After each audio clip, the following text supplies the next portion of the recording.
What's up, y'all? It's Calvin here, and I want to holler at you guys about a situation that's taking place in New York City as we speak. There has been a simulation that is being run by the DHS and other entities, which we'll get into in a second. But the gist of what they're doing is that they're holding an airflow and dispersion study that will simulate the aerosol release of a biological agent in a densely populated urban environment, meaning where the predominantly black and brown people stay at. All right, and researchers will take air samples and materials that settle on the ground and other surfaces afterwards. All right, and it only makes sense that if they're going to do this in a densely populated area, that they're going to test people as well. All right, so something to keep in mind. But at any rate, that's kind of the gist of it. And so let's jump right into it. And this is the DHS document, all right, that we're about to go into, that's going to explain what it is that they're doing.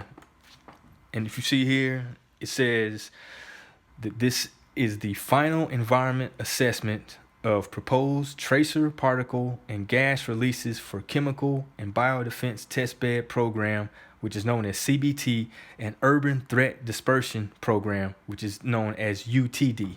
All right. And this is prepared for the Department of Homeland Security, Science and Technology Directorate.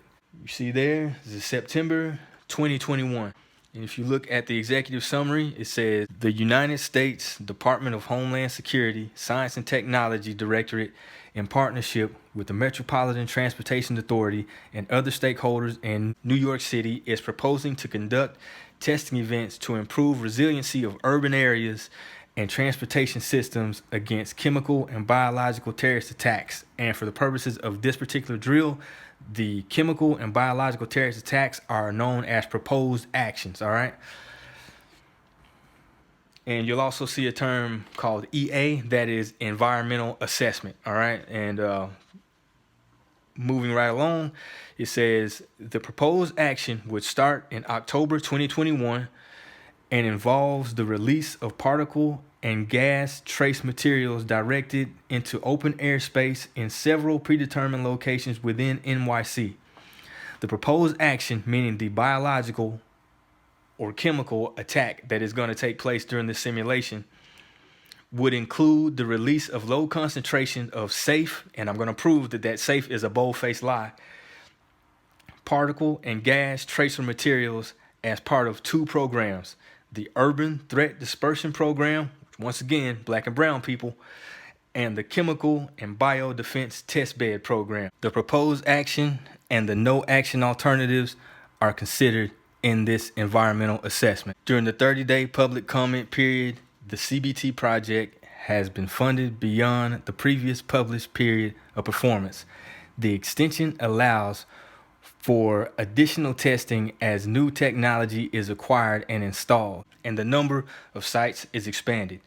No new particle and gas trace materials will be used. Therefore, the impacts previously analyzed in the environmental assessment will not change. All right. And that is a very key point. OK, it will not change. The UTD program is a follow-on to the Underground Transportation Restoration Project test event conducted in 2016, in which safe particle and gas tracers were released in the MTA NYC Transit subway system. In this study, the dispersion of materials through the system was studied. The results of the UTR project helped first responders and critical stakeholders better understand how biological particles would disseminate after a potential release. Okay, and if we look at the definition of disseminate, it means to spread abroad as though sowing a seed, to disperse throughout. All right, so they're purposely spreading this throughout a densely populated area, as we've already determined. All right, so getting back to it, where it says particles would disseminate after a potential release. The UTR test event also raised several additional questions, including the relationship between tracer materials released in the subway and the above ground urban environment. These following questions are the focus of the proposed upcoming UTD test. Additionally, further evaluation of the propagation of tracer materials to transit and outdoor sites in the greater NYC metro area and northeastern seaboard is of interest. In order to understand how tracer dispersion and sensor performance are affected by train car and passenger movement, much of the testing must be conducted during operational hours. As such, the public may be present during testing. This proposed testing schedule for UTD and CBT is as follows. UTD, it says particle and gas trace releases would occur within a defined 2-week time frame between September and December 2021. There would be 5 separate testing days scheduled within this 2-week time frame. NYC stakeholders were recently updated on the UTD program in May 2021. So that lets you know that they've been planning this for quite some time and have initially concurred with October 17th through 30th, 2021 as the desired release window. Then it goes on to talk about the CBT, and it says particle and gas trace releases would occur on a rolling basis starting October 2021 with specific schedule dependent on the pace of technology installation and funding availability. Testing would occur up to 10 days per month with a maximum of 4 test events per day. Several particle notated by P and gas notated by G test options have been used in the proposed action to meet the scientific objectives of both the CBT and the UTD programs. These safe tracer materials are being considered in this environmental assessment.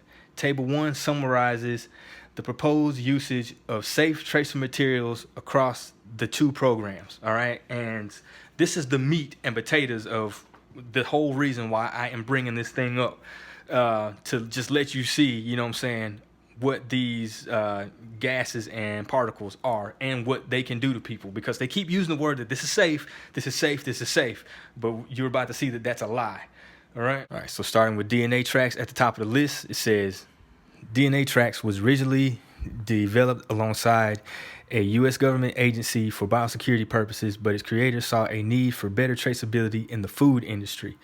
All right, and then it goes on to say that the technology was developed by Lawrence Livermore National Laboratory, a U.S. national security facility with research areas including counterterrorism and defense, led by physical chemist George Farquhar. Very interesting name there. And I wanted to point that aspect out to let you know that in its inception, this was a tool of the military, no different than the internet, so on and so forth. And these are think tanks for war and weaponry. All right, so keep that in mind. In its inception, this was for tracking people. All right. Then it goes on to say the DNA barcodes comprise of around 100 DNA bases, synthetically produced nucleotide acid, copied from genes unique to deep sea organisms. And I have another article that I'll leave the link below. And the deep sea organism that they're talking about is seaweed. I don't know why they wrote it like that, but there are some other things that they are using from sea life. But so far from what I've seen with the DNATRAX, they are using seaweed DNA. So this is actually not a harmful technology. It's just the purpose that they're using it for is not any good. And it goes on to say, and consequently one unlikely to be found in day-to-day conditions, a nearly unlimited variety of different barcodes can be developed. DNATRAX can be sprayed directly onto food or mixed in with liquids or dry goods. The technology could theoretically apply to any foodstuff, although there may be practical limitations due to conditions in the supply chain. And as I mentioned before, if you see here, it says there are several formulations of DNATRAX. For example, we have a formulation that will be made exclusively with naturally occurring DNA sequences extracted from seaweed. Here's yet another reference to the military, all right? And it says the initial development of DNATRAX was for biodefense applications and was funded by DTRA, Defense Threat Reduction Agency, which is an official U.S. agency for countering weapons of mass destruction. Using specific DNA barcodes, scientists could determine how air particles are distributed through a building and ascertain the best location for biodetection devices. All right, so there it is, right in front of your face. You can see what this could be used for, as well as the tracking aspect of it. And that is going to make a whole lot more sense once you factor in that they're spraying stuff all through a subway in urban areas. So, people are going to be sitting on these trains and touching poles and stuff like that. And they're purposely doing it during times of business operation. All right. So these people are going to be tracking this stuff and taking it with them back to their homes, so on and so forth. And, if it was a disease, they could just quarantine like the entire urban community in certain instances, like in a place like New York City. That won't be hard at all to shut the projects down. You know what I'm saying? So this is something to think about. All right. Next, we're going to talk about safe turnable alginate microparticles, referred to as STAMP, with cargoes. It says here that the DHS defines this component as a safe polysaccharide isolated from algae, hence alginate, as the particle carrier.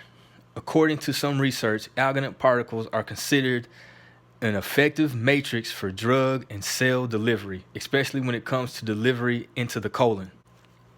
The thing that I wanted to point out about this particular STAMP technology is that it acts as a carrier, meaning that they can put whatever they want to in this thing, be it a cure or be it a disease. Next, we have a DNA silica liquid mixture. And it says here, silica nanoparticles induce spermatocyte cell apoptosis through microRNA 2861 targeting death receptor pathway. All right, and right off the rip, if you read where it says abstract, it says silica nanoparticles are found in the environmental particulate matter and have been proved, not guessed at, not thought about, not opinionated about, but proved to pose an adverse effect on fertility. All right, and this is what they're going to be spraying, or excuse me, not what they're going to be doing, what they are doing in New York City subway areas that are leading to these urban areas. All right, people are going to be taking this stuff back in their households, you know what I'm saying, that causes infertility. Okay, and next we have visolite. And visolite is a fluorescent substance used, for instance, to find bag leaks, okay? And it could also, you know what I'm saying, have you lit up like a Christmas tree when the military comes looking for you, or whatever law enforcement wing is trying to track you down, you know what I mean? All right, and next we have sulfur hexafluoride, all right, and it's also known as FS6. And it says here, sulfur hexafluoride can affect you when breathed in, can irritate the skin, causing a rash or burning feeling on contact. Direct skin contact can cause frostbite. Sulfur hexafluoride may cause severe eye burns, leading to permanent damage. Breathing it in can irritate the nose and throat. Breathing it in can also irritate the lungs, causing coughing or shortness of breath. Higher exposures can cause a buildup of fluid in the lungs known as pulmonary edema. It can also cause a medical emergency with severe shortness of breath. High exposure can cause headache, confusion, dizziness, suffocation, fainting, seizures, and coma. This is what they're putting out there to the public, right? And next we have sulfur hexafluorides once again, and perfluorocarbon tracers. All right, so we're getting a double dose of the sulfur stuff that can cause pulmonary edema, and you know what I'm saying, so on and so forth. And now let's look at the PFTs. If you see here, it says PFCs have been linked, and I know that the previous article that I had, it said PFT. The T just stands for tracers. This is just dealing with the perfluorocarbon aspect of it without the tracer, okay? So it says the PFCs have been linked to thyroid cancer, immune system problems, heart disease. Researchers also believe they act as a hormone disruptor, and this has been known to cause menopause early in women as young as 18 years old.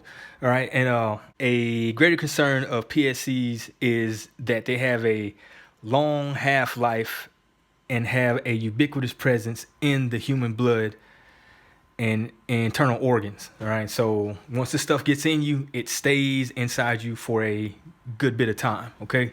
And to reiterate the first part that I was talking about with the menopause, you see here, there was a study written by a lady named Diana Abdi, who has a bachelor's, all right, and she did a study of 25,000 plus women between the ages of 18 and 65 years of age, and found that their perimenopausal and menopausal women had the highest levels of perfluorocarbons. And again, when you're having somebody as young as like 18 years old that is exposed to chemicals and it causes menopause, that makes her infertile. You know what I'm saying? So there's two instances here with the stuff that they're spraying that is going to cause fertility issues, you know what I'm saying, and something that is very much desired in the urban areas. And then we're going to backtrack and hit the sulfur hexafluoride, because there's something very interesting about the hazardous effects of that particular situation, along with silica. All right, and if you see here, there's something else that silica can cause. It says the inhalation of crystalline silica is known to cause an inflammatory reaction, and chronic exposure leads to lung fibrosis and can progress into the disease silicosis. All right, and if you take a look here, these are the symptoms of silicosis. All right, and it says chronic nagging cough, shortness of breath with exercise, weakness and fatigue, fever, breathing difficulty, and it goes on to say weight loss, night sweats, chest pains. All right, and we come back to sulfur hexafluoride, and the key points here are that it irritates the skin, causing a rash. It causes coughing, shortness of breath. Higher exposures will cause a severe shortness of breath, as well as headaches. Now we're going to take a look at the COVID-19 symptoms. All right, and you see here it says fever, dry cough, tiredness, sore throat, headache, rash on skin, difficulty breathing or shortness of breath, chest pains. Now, after hearing these people say that this stuff is safe for the public, I find it very, very interesting that the same stuff that they're spraying is either causing fertility issues or, to the untrained medical eye, like a loved one, you know what I'm saying? These things could look just like COVID-19. These folks ain't got no wasted movements, y'all. So I hope you're not out here wasting your movements either. This is the Pod Roast. Here come the hot stepper. Here come the spiritual warrior. Excuse me, good people. I still love you like that. Hey.